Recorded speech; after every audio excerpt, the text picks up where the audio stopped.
and now I'm just raking up some more yard garbage. It's my favorite kind of plastic deer fencing because it is... Good morning.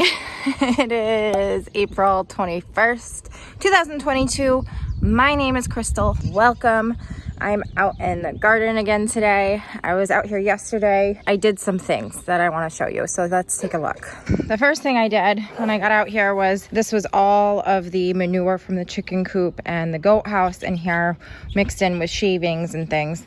Over here I had put organic garden soil and started some green beans, and then I put in the rest of the half a bale of peat moss that I had, and then 2 bags of the flower and garden soil, and just kind of spread it out over the top. I hope to put in a bunch of perennial flowers in here. Most of my sunflowers will be in here also. Once I start the seeds, I'll probably throw in some mulch on top of that, but that's how that looks. Over here I had taken, I think I took some video of it, so I'll show that now. All right, so I have been raking all of this up, all of the chunks of bark and sawdust and things over here.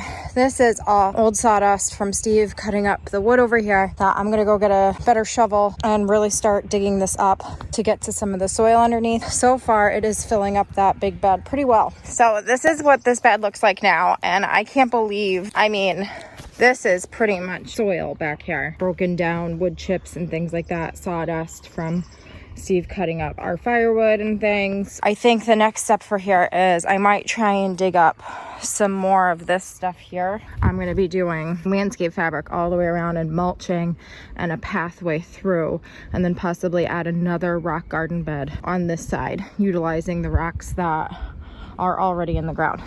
So I have here some deer fencing that we bought a while ago. It's my favorite kind of plastic deer fencing because it is a much better quality than the cheaper kind. Some of the cheaper deer netting can, after being out in the elements, the weather and stuff, it can easily rip and tear, which isn't really good when you want it to last a little bit longer than just a season. So here's the one that we do like that we ended up using around the other half of the garden last year. The fencing that's around here was what we added, and it's just a really, it's thicker and it doesn't just rip with your fingers. Like, you can't just rip it down. The one that we had previously is, here's some of the stuff that's left over, and it just easily rips. You can tell the difference, that it's just a much cheaper quality of netting versus this stuff, which is very thick and you can't just rip your fingers through it. I think we found this one at Lowe's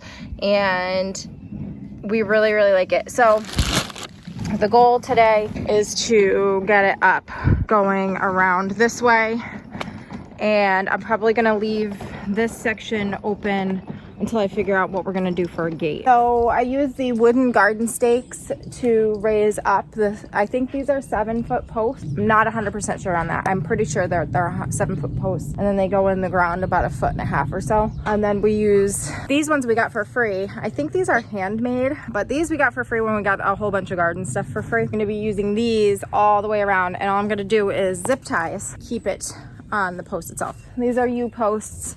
I have a combination of U-posts and T-posts depending on what we have or what we buy. I'm just gonna put the stake on and then not do the zip tie super tight so that I can adjust where it needs to be for the deer fencing over here.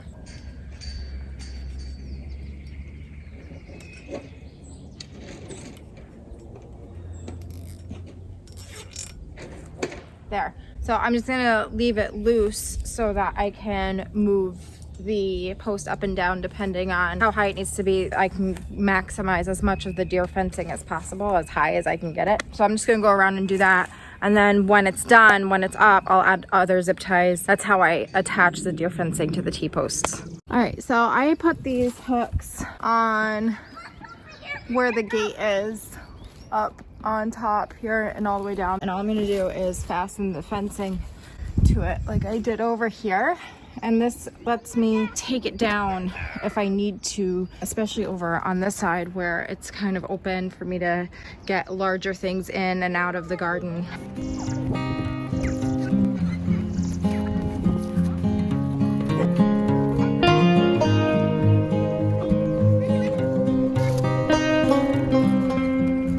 got most of the deer fence up. Miranda is picking up sticks, even though I told her she doesn't have to. She just really wants to help, so that's what she's doing with the wagon.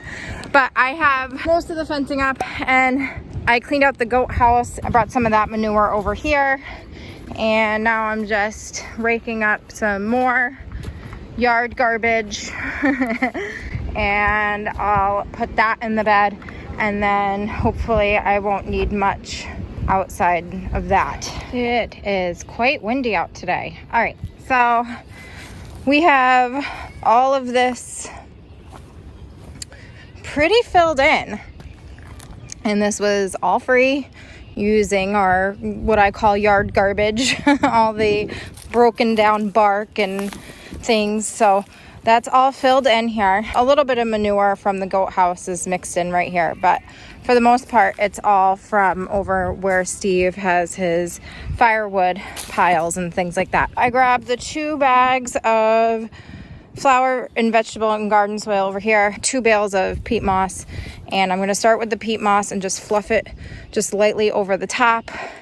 And then these 2 bags, I'm mostly going to concentrate over here because I have raspberry and blackberry plants that I really want to get in the ground over here as soon as possible. So I'm mostly going to be using this on this side.